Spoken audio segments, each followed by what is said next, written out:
Welcome back to my channel, Journey with Corinne. This is Corinne. Well, I'm Corinne. And it has been about 3 days since my wash day. Hey y'all, so I wanted to pop in and explain my hair journey really quickly. I'm going to insert some pictures so you can kind of get an idea of what my hair has looked like over the years. But I haven't been relaxed for about 10, 11 years or so, and it's the length of my hair has kind of fluctuated between bra strap length and like shoulder blade length. And so this year I wanted to mainly focus on scalp health and length retention. So I have decided to like strip down my hair routine to like the bare minimum. And so I'm going to take you through that journey. In this video, you're going to see what's called scientific brushing, and basically it's just brushing your hair, child. So yeah.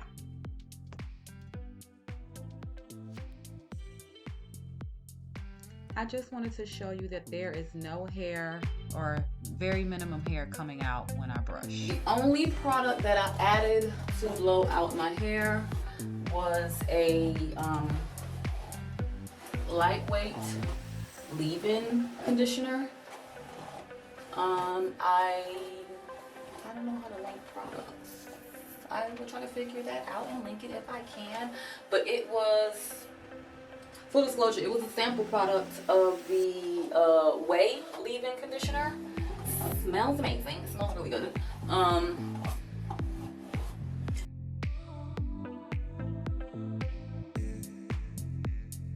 So yeah, I'm just gonna brush through this side.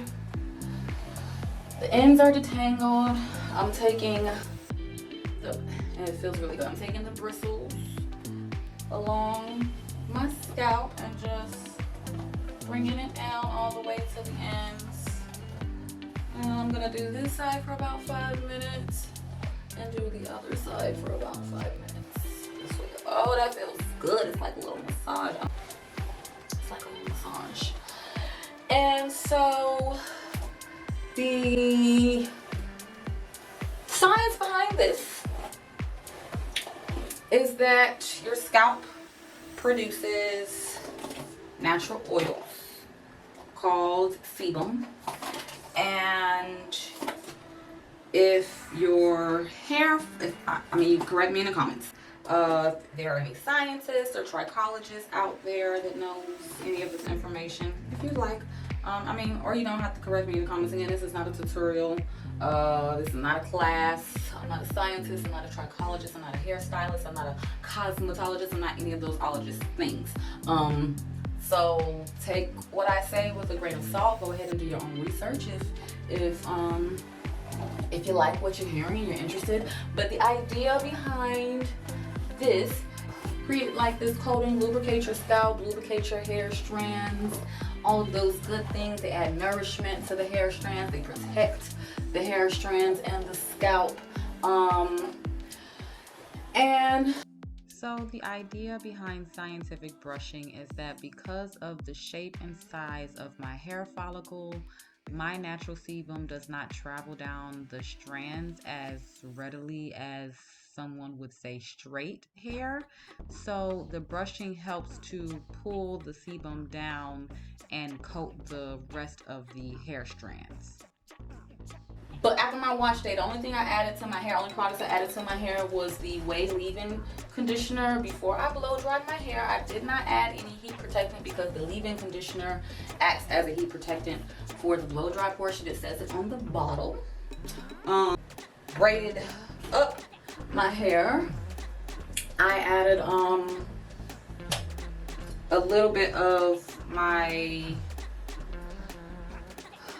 moringa and fenugreek butter mixture. Well, it's not really just moringa and fenugreek, it's a whole bunch of different, it's like a herbal butter, but I added that to the about right here, midway down the shaft all the way to the ends, just to help retain moisture. So on to the color purple, right? So I know this review is coming late, but I did not want to waste the footage, so here you go. And about a minute and a half, 3 minutes into me sitting down in the nice, very cozy theater with my blanket and stuff, I quickly remembered why I never really ran to go and see, or never really was like, oh, I want to go rewatch The Color Purple as an adult. The movie was trauma from almost beginning to end. And trauma just, yes, the men went through some things, but it was like trauma for the women and for the girls from beginning to end. And although the end was not traumatic, the end was extremely reminiscent of our reality. And when I say our, I mean the woman's reality. And although the movie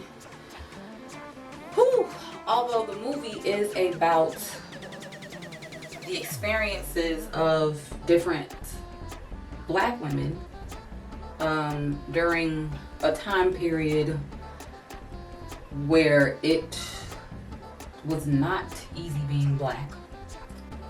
I think the beginning of the movie started in like 1901, 1903, something like that, something early 1900s. And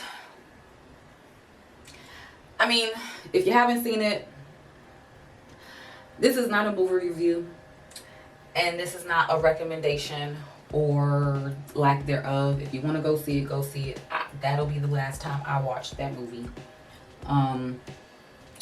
And again, the end was just reminiscent of the times that we are still in now, where women go through traumas.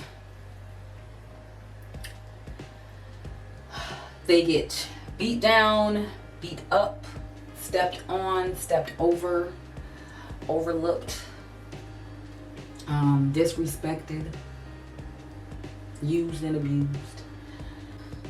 There is this expectation that even after all of that, and after this woman or girl goes through this period of healing, that she is expected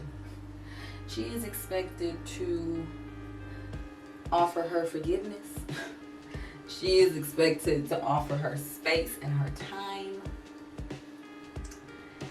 And I think some people would say, oh, well, you know, if you find it in your heart to forgive and all of that, and you know, forgiveness is about you, and the Bible says to forgive, and all of those things, right? Fine. All may be true to a certain extent. I don't know. I'm still learning about forgiveness, right? Because I can hold a grudge, and if you screw me over, and it's like bad, yeah, it's a wrap. I don't know if I'll forgive you. I don't know if you can really forgive somebody. I don't know if I forgive you, but at that point I am indifferent to you. I don't care about you one way or the other. But there was this expectation that she was supposed to forgive her husband. Celie was supposed to forgive her husband after decades and decades of torment and mistreatment. I mean, remind you, she was given away, sold away, thrown away by her child, inappropriate child-liking father,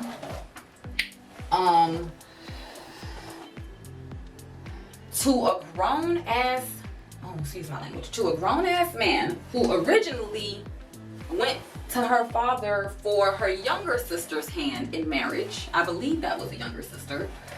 And to be honest, I don't think, I've never read the book. I haven't seen the original in quite some time, so I don't know if they actually went over like through her age. But I want to say she was close in age to her husband's children that he had when he brought her home. But she had to mother 3 kids that were not her own after having her own 2 children snatched from her.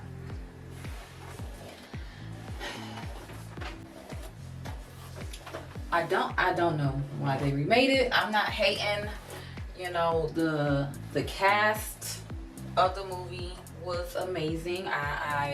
They all did their thing. The soundtrack was good. The acting was good. It was just trauma. See, we're gonna have to figure out how to do this. The only thing with my flat twist, and you're about to see right now, is that I have a hard time getting them to go in the same direction, right? You see how that one is going back? Yeah, I don't like that. I'm gonna have to try to figure it out. But let's see. Oh girl, yeah, so I had to go and change my battery. And so I'm not sure if we're at the same angle. Ooh. I don't know, just leave it. Oh yeah, so the one thing that really stood out to me, not about the movie, right? But I was in the lobby waiting on my mom to come out of the restroom. And the theater that we went to had a bar in the lobby, right?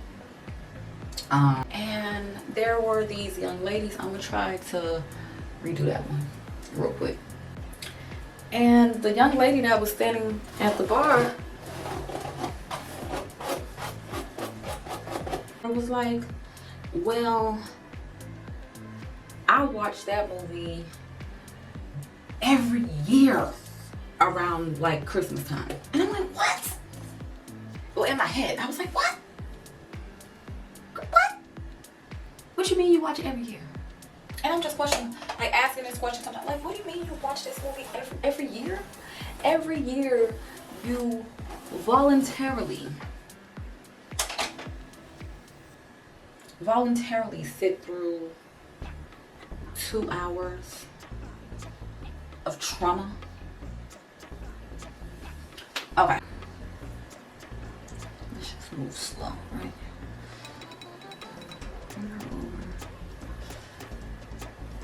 See that one, that side I can speed through, baby. Not this side. And I haven't done flat twist in a minute. But yeah, I was in my head like, what? Why would you voluntarily sit through 2 hours of trauma every single year? It just didn't make any logical sense to me. See, she's not as tight as this side, and she's not laying the same as that side. I don't know, but I ain't gonna redo it, to be honest. I wasn't gonna redo it in the first place, since I'm filming. Since y'all are watching me, I felt like I should give it a go.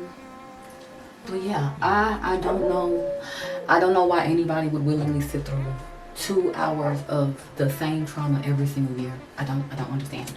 I think it is a mental illness. I'm sorry, I'm not a doctor. I'm not diagnosing anybody, and I am not talking about that young lady specifically. I'm not saying that she's mentally ill, but I think it should be studied. The desire to sit in trauma and relive trauma and always talk about trauma. And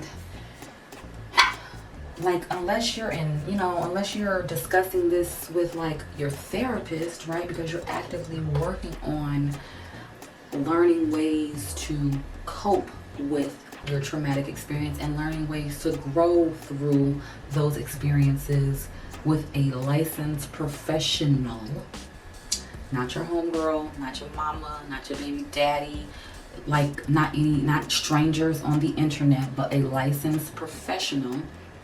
I think that is the only time that you should be like voluntarily sitting in trauma, is when you are learning ways to grow through that trauma, because that is not easy. Anyways, if you're watching this, give me a thumbs up. All right, so my hair feels good, y'all. Like, it feels good. I mean, except my ends, but they feel a little crunchy. No, they don't feel crunchy. They just feel rougher than the rest of the hair strand, especially when it all together like that. But my hair feels good. And look at my scalp, guys. See how it's like she's not shiny, but like glistening. But see my edges, right? Can you see that? I don't want to mess up my braid, right? You don't see any flakes? Because I don't see no flakes. I don't see no dryness, right? Okay, I'm gonna turn around. She got it back.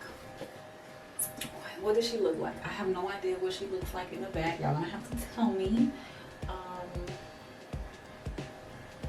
I ain't got nowhere to go, so I'm not really too concerned about the back looking whatever. But yeah, I don't know if y'all can see.